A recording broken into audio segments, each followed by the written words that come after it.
Hi there, this is Dean with Pheasant Photonics, and today we're going to be talking about using the Ziegler-Nichols tuning method on the SLICE-QTC to control a thermal plant with unknown characteristics. As an example, I have this set up with the Pheasant Photonics D2100 DBR laser, but for simplicity we're only going to be temperature controlling the laser housing. If we go into channel 1, which is where I have this set up, you can see that I've set the temperature to 25 degrees Celsius and that the PID parameters are all currently 0. We're going to be talking about those in a second, but first we've got to make sure of some things. So the first thing you want to be careful of is the transducer type. The QTC can be set up with a TEC, which is bipolar, or with a monopolar heater. And you have to be careful to make sure that you have the right one in here. The other thing is, if you find that your QTC is giving you the opposite response that you expect, you're going to want to make sure that your polarity is correct. This can either be positive or negative, and that's especially important with heaters. The last thing you want to do is just make sure your thermistor values are correct for whatever thermistor you have in here. These are the values that come set with the QTC, and they're pretty standard, but this can also throw you off. The next thing we're going to talk about is the temp limits. Our locked range for this is going to be 0.5 millikelvin, and you can just set your minimum and maximum temperature. We won't have to interact with those today, but that's a good thing to know about. So now that we've got all that settled, we can talk about the PID parameters. The way you're going to want to start this off is by changing the proportional gain. And to do that, you're going to want to turn proportional on and also turn your servo on. Going back into this menu, we're going to start increasing the proportional gain by small amounts until we start seeing overdriven oscillations, and that won't be for a while. It's important at this point to go slowly while you're tuning the proportional gain. I usually go in steps of about 10%, so that was the wrong, but here we can go up, 2, and then we'll go another 2. And what we're looking for is that the current here is going to be proportional to the error by this factor, roughly. And if this starts to dip down, we can come back in here and we can kick it up a bit. I happen to know the settings for this exact setup, so we're going to go a little faster than I'd normally recommend, but increments in about 10% is important. It's also important to know that the proportional gain tuning is sort of a macroscopic process. You don't really need to get it to the exact ideal setting, you just need to get it pretty close. So with that in mind, we're going to start going up, and I like to bump it up and then just wait a second. These small steps, you can see the error start to climb here at the bottom. And what we're aiming for is this dotted yellow line. You can see the error is going to be highlighted in yellow while it's outside of those bounds. And once we get inside, you'll see that it turns green. I'm going to go a little fast here also.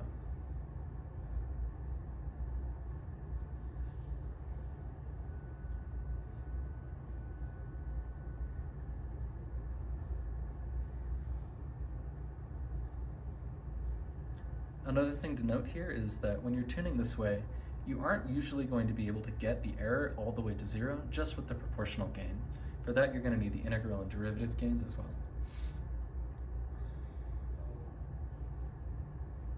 All right, we're gonna speed this up a bit.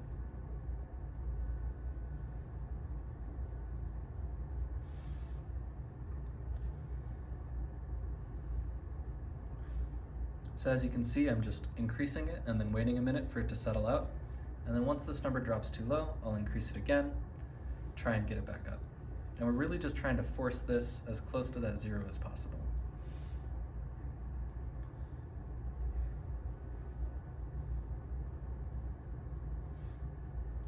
And again, I'd recommend going a little slower than this.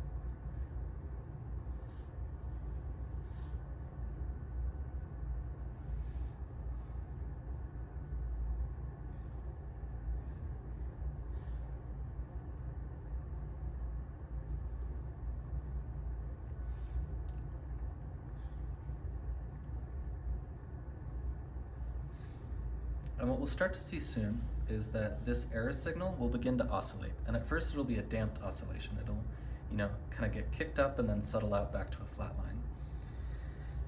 And what we're really looking for is that overdriven, unbounded oscillation where the peaks get bigger as it goes on in time.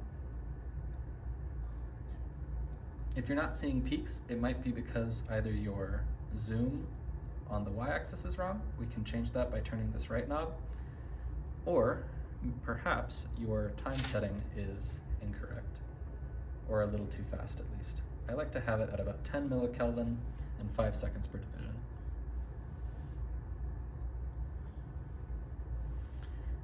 Back in here, we should start seeing some of those oscillations soon. I'm gonna kick it up to 8, and you can see right here we have a little bump. That's good. And that's that damped oscillation that we were talking about earlier.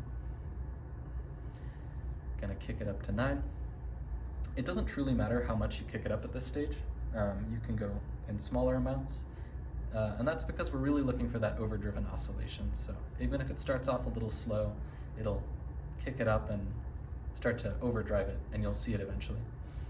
Here it looks like we have just normal driven oscillation. This is good. It means we're getting really close. Gonna kick it up 1 or 2 more.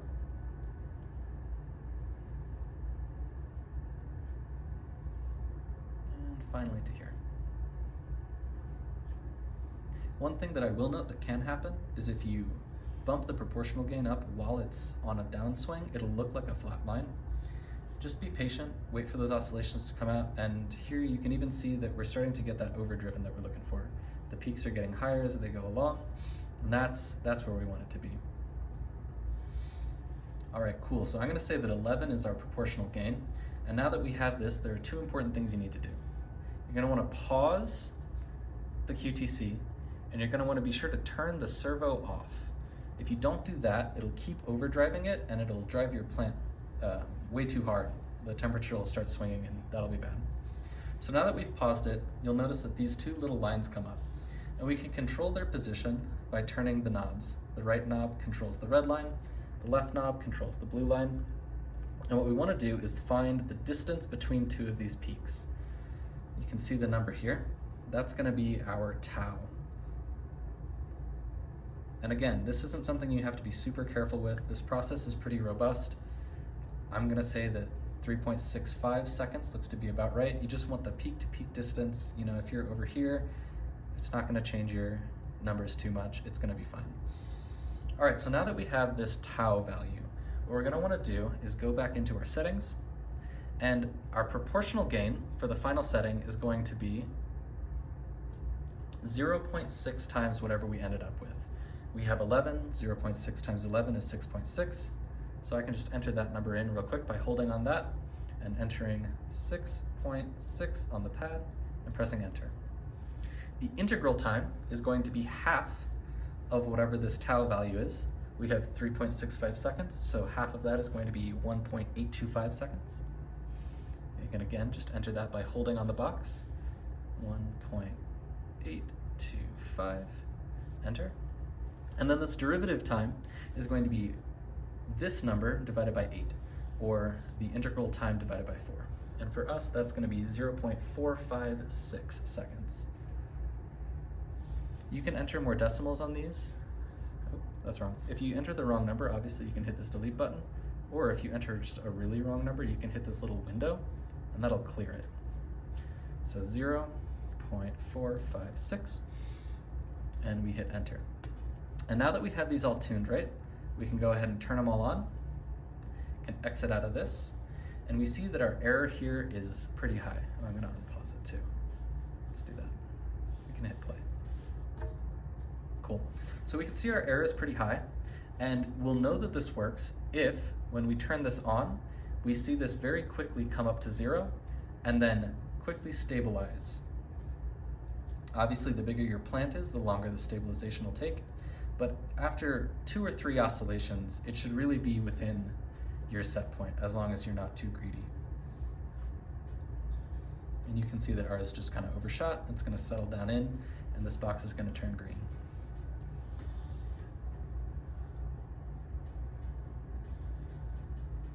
Any second. And there you go. So, with that, we have performed Ziegler-Nichols tuning on the SLICE-QTC. You can repeat this for any plant you like. And if you have any further questions, feel free to contact us at info@vescent.com or by going on our website, which is linked in the description.